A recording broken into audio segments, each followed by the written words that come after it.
Hey, my name's Alex Green. I'm the College Chaplain here at St. Philip's Christian College in Cessnock, and I'm joined here by NICOLA MCDERMOTT, who won a silver medal at the Tokyo Olympic Games last year and holds the women's high jump record in Australia. So Nicola, I was wondering if you'd be able to fill us in on kind of where your dream to become an Olympian began.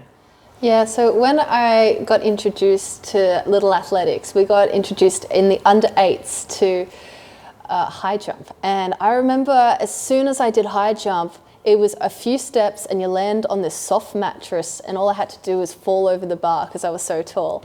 And I was like, is this a sport? And after doing it a couple of times, I got off the high jump bags and said, what's the Australian record? And they said 1.98 m. And I said, one day I'm going to jump 2 meters and I'll be at the Olympic Games. So it happened years and years ago, but it was a dream that stuck with me. What did it take for you to get to Tokyo last year? Like, what did training look like? How many days a week are you training? That kind of thing. Yeah, so 6 days a week of training and pretty intense training. I found that when going up to the Olympic Games, there's parts of you wants to not train as hard so you're fresh for the Olympics, and the other part of you wants to train harder than you've ever done before so you can gain those little extra bits of strength. So I had my personal team and that was doing my programming, and basically every day I would be doing some small exercises for half an hour every morning, and then I would do my main session in the afternoon, which would be 2 to 3 hours, and that would be every day apart from Sunday. And I had to really be consistent with that, because the consistency was what allowed me to be strong but also recover well, because as soon as you miss a few training sessions, then you're trying to make up for it, and that's how you can get injured. Yeah. And tell me what it was like standing on the podium, like with all the training you'd put in a lot of effort, standing on that podium, receiving a silver medal. Tell me what was going through your head, what were you thinking at the time? Yeah, I was in awe because the Olympic Games was on the last day of athletics for me. So the podium is usually hours and hours after the event, but it was right after the event for me. So I was still in adrenaline after doing interviews, and I put on my the tracksuit right now and then went out there, and it was a bit of a whirlwind, but I felt just like the pride of Australia and even the pride of God just saying, well done. And that was just a small little token of all of the journeys and the rewards that I'd gotten on the way, because the reward wasn't the medal, it was the person that I'd become in getting this medal. Yeah, awesome. And you were saying before to me that you felt that the medal was a lot heavier than you thought it was going to be. Yeah. I think that's the thing. Like with this medal, it's made of recycled iPhones, but it's pure silver and white metal. So I put it on my neck, and I was already in a whirlwind and a frenzy. And then as soon as it came onto my neck, I thought, wow, it's heavy. But I think that was also really encouraging for me of, something that's taken a lot of time and it has been weighty. Yeah. You want it to be something really significant. Sure. So it's just a beautiful medal to take home. And now on the table here we have a journal, and this is something you've become quite known for. In Tokyo, you'd be filmed after each jump writing in this journal. Can you give some insight into like what you're writing, what you're doing when the cameras are on you, writing in that? It's crazy that like a cheap journal that I got from Officeworks has now become like an international sensation from what I filled in with it. But during the Olympic final, I was rating myself out of 10 for each part of my jump. So my run up, the jump itself, in the air, the landing, everything that I'd done, I was writing out of 10 because it gives me a really good sense of what I've done well and what I need to work on. And that's something that I just do. Nobody else could really formulate something that works for them through you have to do it your own way. So I would write what I would do. And then the best thing is after my jump, because the competition went for so long, I'd just close the book and think about anything else. And then right before the competition for the next height, so I've just cleared 198, I'm going to 2 meters now. I'll look it up and be like, okay, like I ran really well, but I need to keep a lean more. Okay, let's do that. And so something so simple actually really, really helped me. And then skyrocketed me into this thing of what's in her secret book. Like, it's numbers. So it's not a private. It's not No, a private no. book? Well, Yeah. I mean, the cameras made sure of that. Awesome. And how long have you been doing that practice for? Since 2019, so not that Okay, long. yeah. I started it because I found I was getting overwhelmed in competitions when I was comparing myself to all these other girls. They looked so fierce and they looked so great, and I would get so caught up in what everyone else was doing that then when I came to focus on what I needed to do, I was lost for words. And so to have a notebook, it just kept my focus, because where your vision is, that's sort of where your focus is going to be. So as soon as I saw a lot of other girls jump the bar, I didn't get overwhelmed anymore, because I would look at my notebook and go, you know what you need to do. Yeah. You know what you've done well. Let's go to the next jump. It's like a grounding exercise kind of. Yeah, well, it's funny because my sports psych and I would never seen it done before, but I'm a very visual learner and I love numbers. So we're like, how can we combine two like creative things together? And that was just my way of doing it. Yeah, that's good. And Nicola, something else that the media has focused on with you has been your faith, and which has been really cool to see. So all over newspaper and social media, everyone's talking about the fact that you are a Christian. You love Jesus. Can you tell us what role your faith plays in your life and in your high jumping journey? Yeah, the best thing is I find where does my faith begin and where does high jumping begin?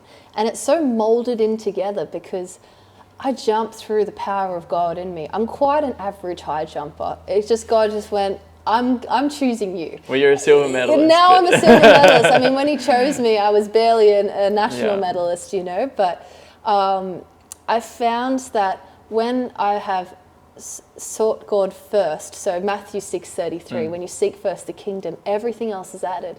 When I kept him first place in my priorities list, then when I came to training, I recognized all of my training is going to really help spread the gospel. And it's a platform that my heart is to reach athletes. So to have all of the popularity and the media and the nations interested in me, that's beautiful, but for my real heart and my calling is to the athletes next to me, because they're not my competitors. They're sheep that Jesus has taught me to love and to bring the gospel to.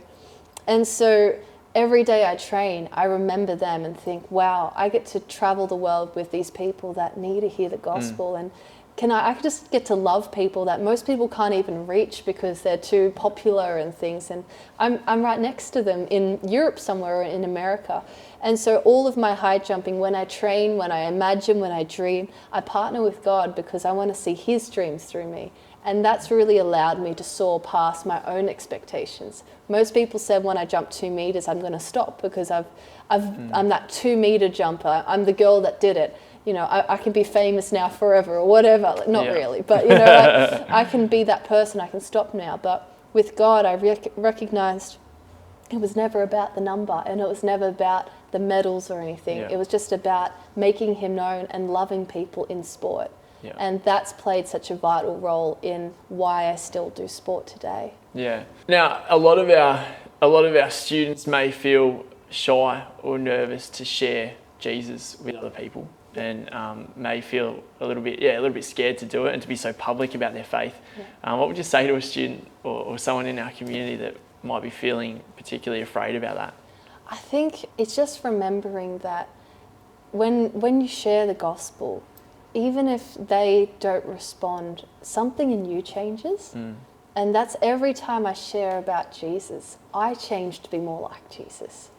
And even if I get ridiculed by people or things, I don't have a fear anymore, because perfect love casts out fear. That's 1 John 4:18.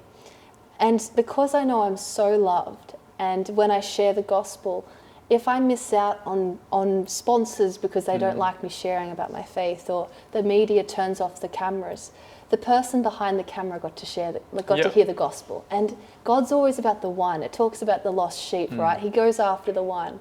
If you share the gospel with your friends or things and they don't respond, it's okay, because God's word is active and alive.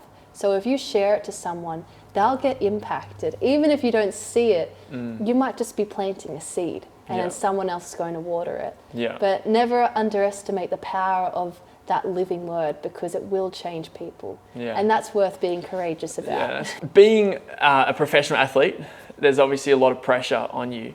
I'm interested in knowing how you handle pressure and how you deal with that, and what tips you would give to our students or those in our community who might be dealing with pressure at the moment.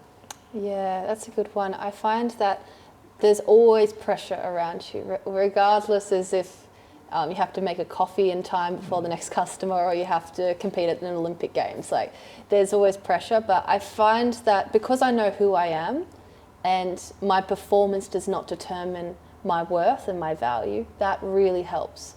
One Bible verse that helps is Romans 8:28, and it says, God works all things for good for those who loved and according to his purpose. Because I know I'm loved, and because I know my value, which is something that every person should really stay on top of, because it's easy to slip away from your value when new situations arise. When I go into an exam, when I go into a big performance, because I know who I am, I'm like, whatever happens from this, I'm going to put my 100% in, and that will be enough. It might be a gold medal, it might not even be clearing a bar, but that's okay, because I'm going to give 100% of my heart. And that's all you can do, because if you try and give something that you don't have, you're going to end up empty-handed. But I can just put my 100% passion and trust that God's got the rest. And usually when I don't perform up to a certain expectation, whether it's a small competition, I completely bow out and come last. I have so many lessons to learn from that. I love my weaknesses because it teaches me what I need to work on in order to gain more strength. Yeah. So if there was no weaknesses, then you've got no room to improve. Yeah. So I just take it as whatever happens, I'm going to learn something from today, and it's going to shape me and my character to then give 100% for the next time, because there's always going to be a next time, you know. And it's that whole idea of failing forward, as in being okay with failure, but always making sure we're moving forward and progressing forward after it. Hey. Yeah, and I think even with my notebook, whether I win or lose, my process never changes. I always rate myself out of 10. Whether I've got that Olympic flag around me, I was still writing, because it was really important to learn, because a learning process is the most beautiful thing. It's almost like the secret to success for the next time that you try it. So I'm not afraid of failure, and I'm not afraid of the missed things, because that actually teaches me how to make the higher bars and things. And when I've got that, and I've got that approach to pressure and that approach to failure even, I get excited for just trying. Yeah. I'm excited now just to try it, even if it means I don't jump as high. That's not the main thing. Yeah. Because overall, I'll be jumping super high if I just keep on that process of always wanting to be a learner. Yeah. So Nicola, our college theme this year is thankfulness. And so we're talking about thankfulness. And I'm just wondering what things you're thankful for in your career. Yeah, in my career, I'm so thankful that I was never the gold medalist to start with, because it taught me perseverance. And I'm so thankful for the people that I've met along the way. They've shaped and they've changed and they've helped mold me to who I am today. And just so thankful that God has been with me throughout the entire journey. He was with me in my secondary school athletic carnivals just as much as he's with me at the World Championships. And I just love that the journey that I've taken and where it's going, just to be thankful for that. Yeah, and why do you think thankfulness is important? Yeah, they did this study that you can't have anxiety and gratitude at the same time in your head. It's the exact same pathway, right? So every time I'm thankful, it leaves no room for worry or doubt. Yeah. So there's always things to be thankful for. As soon as you start thanking God just for one thing, all of a sudden you've got 10 things. Why do I need to have a cold to be thankful that I can breathe through my nose? I love that I can be thankful in each day, and it repaints the situation I'm in. Even when I'm feeling training is super hard and I'm not progressing the way I wanted to, and I just want to sleep more and eat more, all those things. the only way that I really know how to stop that downward spiral is to stop it and just go, hey, I am so thankful that I'm able to jump. And then that's just one thing. I'm like, wait a second, I'm healthy and I'm uninjured. That's so rare for an Olympic medalist. I'm like, thank you. And like, I have a sponsor and I have a family that loves me and is supporting me. And then sort of I build back up, and I can't be spiraling down to the ground if I'm being thankful. I'll always be rising up because I've got that right heart posture. Well, look, Nicola, I'm thankful for you. I'm thankful that you've come out to our school today to speak to our students. And so thank you so much for taking the time. I've been inspired by Nicola's journey, and I hope you have too. And thank you for joining us.